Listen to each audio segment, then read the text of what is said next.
Hello दोस्तों, नमस्कार। Study with SH channel में आपका स्वागत है और आज हम बात करेंगे मिशन चंद्रयान थर्ड से संबंधित महत्वपूर्ण तथ्यों के बारे में। दोस्तों, इससे पहले यदि आप हमारे चैनल पर नए हैं तो प्लीज़ सब्सक्राइब करें और हमारी वीडियो ज़्यादा से ज़्यादा लोगों तक शेयर करें। तो चलो दोस्तों, बात करते हैं मिशन चंद्रयान थर्ड से संबंधित महत्वपूर्ण तथ्यों के बारे में। मिशन चंद्रयान 14 जुलाई 2023 को दोपहर 2:35 पर सतीश धवन अंतरिक्ष केंद्र श्रीहरिकोटा से LVM-3M4 नामक लॉन्चर द्वारा लॉन्च किया गया। चंद्रयान थर्ड की 23 अगस्त 2023 को चंद्रमा पर लैंडिंग निर्धारित है और इस पूरी यात्रा में लगभग 42 दिन का अनुमान लगाया गया है। और दोस्तों, आज 23 अगस्त है और आज शाम को चंद्रयान चंद्रमा पर सॉफ्ट लैंडिंग करेगा, ऐसा हम सब भारतवासियों का विश्वास है और भारत के नाम एक नया कीर्तिमान स्थापित होगा। चंद्रयान थर्ड की लैंडिंग साइट चंद्रमा के दक्षिणी ध्रुव के समीप है। इसका कुल द्रव्यमान 3900 किलोग्राम है। चंद्रयान थर्ड भारत का तीसरा चंद्र मिशन है और चंद्रमा के दक्षिणी ध्रुव की सतह पर सॉफ्ट लैंडिंग का हमारा दूसरा प्रयास है। चंद्रयान थर्ड में एक स्वदेशी लैंडर मॉड्यूल, प्रोपल्सन मॉड्यूल और एक रोवर शामिल है, जिसका उद्देश्य अंतर्ग्रहीय मिशनों के लिए आवश्यक नई तकनीकों को विकसित और प्रदर्शित करना है। चंद्रयान थर्ड के लैंडर और रोवर चंद्रयान 2 मिशन के समान ही हैं। लैंडर पर वैज्ञानिक पेलोड का उद्देश्य चंद्रमा के पर्यावरण के विभिन्न पहलुओं का अध्ययन करना है, चंद्रमा पर आने वाले भूकंपों का अध्ययन, सतह के तापीय गुण, सतह के पास प्लाज्मा में बदलाव और पृथ्वी तथा चंद्रमा के बीच की दूरी को सटीकता से मापना है। चंद्रयान थर्ड के प्रणोदन मॉड्यूल में एक नया प्रयोग किया गया है, जिसे हम स्पेक्ट्रोपोलरिमेट्री ऑफ हैबिटेबल प्लैनेट अर्थ कहते हैं। इसका लक्ष्य परावर्तित प्रकाश का विश्लेषण कर संभावित रहने योग्य छोटे ग्रहों की खोज करना है। चंद्रयान थर्ड लैंडर में 4 तरफ सौर पैनल लगाए गए हैं और यह 6 पहियों वाले इसमें रोवर का प्रयोग किया गया है। प्रज्ञान 6 पहिए वाला रोवर है। चंद्रयान थर्ड में लेजर डॉपलर वेलोसीमीटर नामक एक उपकरण शामिल है, जो लैंडर की गति का मापन करेगा। गति का मापन करने के लिए चंद्रमा की सतह पर लेजर बीम उत्सर्जित करेगा। लैंडर और रोवर का मिशन लाइफ एक चंद्र दिवस का होगा, क्योंकि ये सौर ऊर्जा पर कार्य करते हैं। दोस्तों, आप जानते होंगे एक चंद्र दिवस पृथ्वी के 14 दिवसों के बराबर होता है और वहाँ एक चंद्र रात जो होती है नाइट, वो भारतीय धरती के 14 रातों के बराबर होती है। लैंडर और रोवर का जो मिशन लाइफ है वो एक चंद्र दिवस अर्थात पृथ्वी के 14 दिन का होगा। प्रणोदन मॉड्यूल 100 किलोमीटर चंद्र कक्षा तक लैंडर और रोवर विन्यास को ले जाएगा। चंद्रयान थर्ड मिशन के उद्देश्य क्या क्या हैं? चंद्र सतह पर सुरक्षित और सॉफ्ट लैंडिंग प्रदर्शित करना। सबसे पहली प्राथमिकता हमारी यही रहेगी कि हम चंद्रमा की सतह पर सुरक्षित और सॉफ्ट लैंडिंग करें, क्योंकि हमारा जो पिछला चंद्र मिशन था चंद्रयान 2, वो क्रैश लैंडिंग हुआ।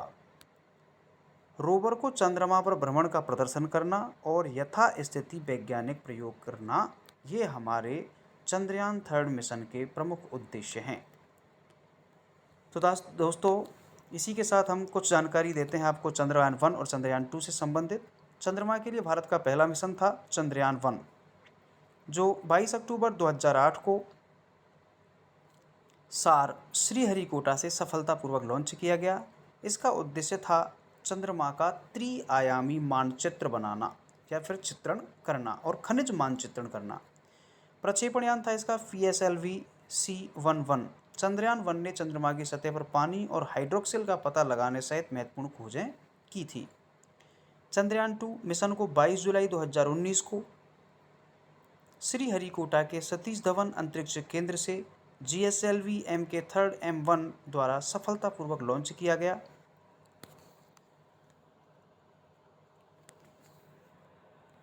इस मिशन का उद्देश्य था चंद्र सतह पर मृदु अवतरण व भ्रमण करने सहित छोर से छोर तक चंद्र मिशन की क्षमता के लिए महत्वपूर्ण प्रौद्योगिकियों का विकास और प्रदर्शन करना। चंद्रयान 2 में एक ऑर्बिटर, लैंडर और रोवर शामिल थे जिसका लक्ष्य चंद्रमा के दक्षिणी ध्रुव का अन्वेषण करना था। Chandrayaan GSLV Mk3 M1। यद्यपि लैंडर और रोवर चंद्रमा की सतह पर दुर्घटनाग्रस्त हो गए, लेकिन ऑर्बिटर ने सफलतापूर्वक डेटा एकत्र किया और सभी अक्षांशों पर पानी के प्रमाण पाए। दोस्तों, चंद्रयान 3 का चंद्रयान 2 के ऑर्बिटर से कनेक्शन जुड़ गया है और उनकी आपस में बातचीत भी हुई है, जो हमारे लिए बहुत ही अच्छा है। विभिन्न चंद्र मिशन के महत्वपूर्ण तथ्य। पहला देश जिसने चंद्रमा पर मिशन भेजा था वो था सोवियत संघ या रूस, जिसने 1959 में लूना 1 प्रमोशन यान से, किंतु यह असफल रहा था। लूना 2 1959 चंद्रमा की सतह पर पहुंचने वाला अंतरिक्ष यान लूना 2 था। सोवियत संघ चंद्रमा की सतह पर पहुंचने वाला पहला देश बना था। लूना 3 1959 इससे चंद्रमा के सुदूर भाग की पहली छवियां प्राप्त की गई थी। अपोलो मिशन नासा, उन्होंने 1961 में शुरू किया गया था। और संयुक्त राज्य अमेरिका दुनिया का एकमात्र ऐसा देश है जिसने 6 अंतरिक्ष अभियानों के माध्यम से 12 लोगों को चंद्रमा पर पहुंचाया था। अपोलो 11 नील आर्मस्ट्रॉन्ग और एडविन बज़ एल्ड्रिन, इन लोगों ने पहली बार मनुष्य के रूप में चंद्रमा पर कदम रखा, यानी ये अमेरिका से थे। तो मानव को चंद्रमा पर पहुंचाने वाला प्रथम देश अमेरिका। नासा ने नील आर्मस्ट्रॉन्ग 20 जुलाई 1969 को चंद्रमा पर चलने वाले पहले व्यक्ति बने। नासा के नील आर्मस्ट्रॉन्ग। 2013 में चीन ने चांगई 3 मिशन की सफलता से चंद्रमा पर सॉफ्ट लैंड करने वाला तीसरा देश बना। 2008 में भारत का चंद्रयान 1 चंद्रमा पर पानी की खोज करने वाला प्रथम देश बना था। 2019 में भारत का चंद्रयान 2 सॉफ्ट लैंडिंग का प्रयास किया गया, लेकिन वो असफल रहा। और 2023 में ये भारत का चंद्रयान 3 सॉफ्ट लैंडिंग करने और रासायनिक पर्यावरण का अध्ययन करने के उद्देश्य से हमने चंद्रमा पर भेजा है और संभवतः ये जरूर सफल होगा। 8 नवंबर 2008 को चंद्र कक्षा में स्थापित चंद्रयान 1 ने चंद्रमा पर पानी की खोज में महत्वपूर्ण भूमिका निभाई थी। भारत का चंद्रयान 1 चंद्रमा पर पानी का पता लगाने वाला पहला मिशन था। इसरो का चंद्रयान 3 विक्रम लैंडर और प्रज्ञान रोवर लॉन्च की तारीख आपको पता ही है, हम पहले भी बता चुके हैं और एक बार पुनः 14 जुलाई 2023 और सॉफ्ट लैंडिंग की तारीख 23 अगस्त 2023। इसरो के अनुसार चंद्रयान 3 मिशन के 3 प्रमुख उद्देश्य हैं: चंद्रमा की सतह पर सुरक्षित और सॉफ्ट लैंडिंग का प्रदर्शन, चंद्रमा पर रोवर संचालन और चंद्र सतह पर ऑन साइट परीक्षण करना। चंद्रयान 3 के सफल होने पर संयुक्त राज्य अमेरिका, चीन और रूस के बाद भारत चंद्रमा पर सॉफ्ट लैंडिंग करने वाला चौथा देश बन जाएगा। अगर सब कुछ ठीक रहा तो चंद्रयान 3 चंद्रमा के दक्षिणी ध्रुव के पास सॉफ्ट लैंडिंग करने वाला विश्व का पहला मिशन बनेगा और भारत का नाम विश्व पटल पर सुनहरे अक्षरों में लिखा जाएगा। धन्यवाद दोस्तों।